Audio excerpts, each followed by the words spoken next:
یہاں پہ حدیث ایک کو. بات میں ایڈ کر دوں کہ یہی تو جو ایپیسوڈ ہے نا آج ہماری کہ فری میسن الومیناٹی کا ایجنڈا کیا ہے. ایجنڈا یہی کہ اگنورینس کو جتنا پھیلانا ہے پھیلاؤ. اور دیکھیں کامیابی اس میں کس حد تک ہے کہ ہمارا بچہ سیدھی سی بات ہے اللہ یہ کہ وہ کسی ریلیجس پیرنٹس کا بچہ ہو یا اللہ کی کوئی بہت بڑا احسان اس پہ ہو جائے.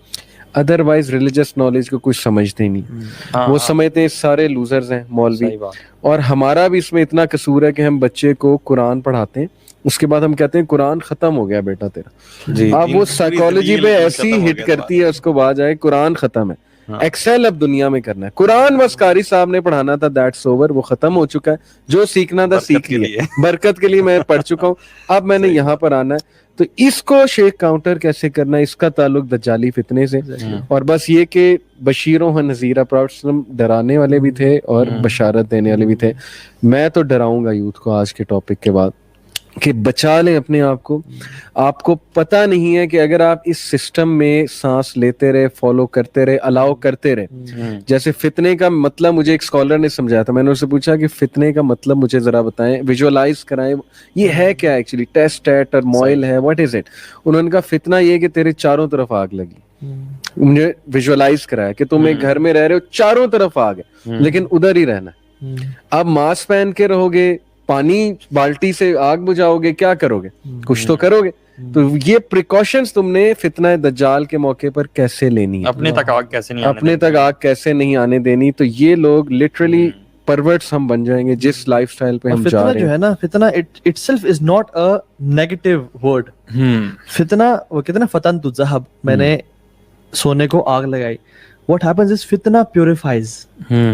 نیکوں کو الگ کر دیتا ہے اور گناہ گاروں کو الگ کر دیتا ہے. ایگزیکٹلی یہ چھانی ہے چھانی جس میں کچرا نکل جاتا ہے اور پیور گولڈ جو ہے نا رہ جاتا ہے. ایگزیکٹلی. سو فتنہ ایک مومن کے لیے اس کو رب کے مقام میں رب کے سامنے بلند کرنے کا چھانٹی ہو رہی ہے یہ چھانٹی. اور آپ دیکھیں کہ شر اور باطل کتنے جلدی سے بہت جلدی سے فیس بک یا یوٹیوب پہ اوپینین سامنے آ رہے ہیں. دیکھیں ابھی ہماری ایپیسوڈ کے بعد آ جائے گا کہ یہ سارے جو ہیں دیکھیں ایکسٹریمسٹ بیٹھے ہوئے کانسپیریسی تھیوریز. احتشام امین کہتے ہیں طه ابن جلیل sir, I feel so detached from everything. I don't understand what is happening. I don't feel interest towards anything and I feel a certain emptiness in my heart. Please help. چلیں آپ کا نا کہ انشاءاللہ کل اسی کوشچن کے answer سے انشاءاللہ یہ بات شروع کریں گے.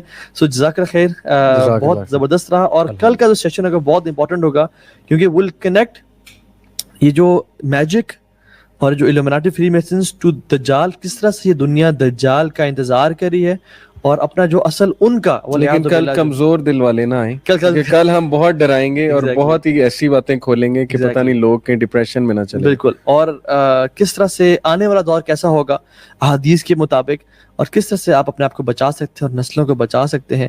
تو انشاءاللہ ہم اس بارے میں کل بات کریں گے. بارک اللہ فیکم انشاءاللہ. سی یو ٹمورو. جزاک اللہ خیر Salman and but Muzammil for your comments. کہہ رہے ہیں الحمدللہ much productive session.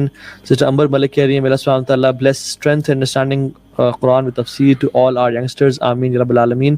قرآن اور حدیث کا علم اللہ تعالیٰ ہمیں دے اور نصیب فرمائے. Every day I listen to the talk, my thoughts is this is the best one. الحمدللہ. جزاک اللہ خیر. بارک اللہ فیکم. ربنا تقبل منا انک انت السمیع العلیم. اور ایک میں دعا آپ کو دے کے بھیجتا ہوں سیکھنے کے لیے یاد کرنے کے لیے. اللہ کے نبی صلی اللہ علیہ وسلم فرمایا تھا کہ جب بھی تم تشہد اپنی نماز میں تشہد میں بیٹھو تو 4 چیزوں سے پناہ لازم مانگو. 4 چیزوں سے پناہ لازم مانگو. اور اس میں کیا تھی؟ اللہم انی اعوذ بک من عذاب القبر وعذاب جہنم ومن فتنة المحیا والممات ومن شر فتنة المسیح الدجال.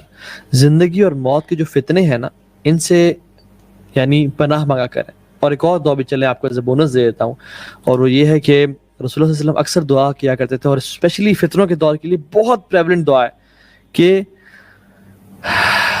یا اللہ میں تجھ سے نیک اعمال کا سوال کرتا ہوں ٹھیک ہے اور میں تجھ سے گناہوں سے بچنے کا سوال کرتا ہوں. اور جو میں آپ کو کیونکہ وہ کوٹ نہیں کر رہا کیونکہ لمبی دعا ہے اور میں آپ سے یہ سوال کرتا ہوں کہ مجھے فتنے سے بچا لیں.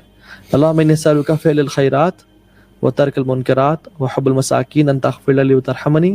یہ جو دعا ہے نا وَإِذَا أَرَدْتَ فِتْنَةَ قَوْمٍ تُصِيبُنِي فَتَوَفَّنِي غَيْرَ مَفْتُونِينَ أَسْأَلُكَ حُبَّكَ وَحُبَّ مَن يُحِبُّكَ وَحُبَّ عَمَلٍ يُقَرِّبُنِي إِلَى حُبِّكَ. کہ یا رب اگر تو کسی قوم کو فتنے میں ڈالنے کا ارادہ کرے فَتَوَفَّنِي غَيْرَ مَفْتُونِينَ تو مجھے اس سے پہلے ہی موت دے دینا فتنے میں شامل ہونے سے پہلے. تو اللہ تعالیٰ ہمیں زندہ رکھے تو خیر پہ رکھے, اور موت دے تو فتنوں سے بچا لے ہمیں, اور اس سے پہلے ہمیں موت دے دے. اور اس کا جو سولوشن ہے نا وہ اس میں ہے اسألک حبک وحب من یحبک وحب اعمال یقربنی الی حبک. میں تیرے سے تیری محبت کا سوال کرتا ہوں, ان اعمال کی محبت کا سوال کرتا ہوں جو مجھے تیرے سے قریب کریں, اور ان لوگوں کی محبت کا سوال کرتا ہوں جو مجھے تیری محبت کو پانے والے بنے. بارک اللہ فیکم.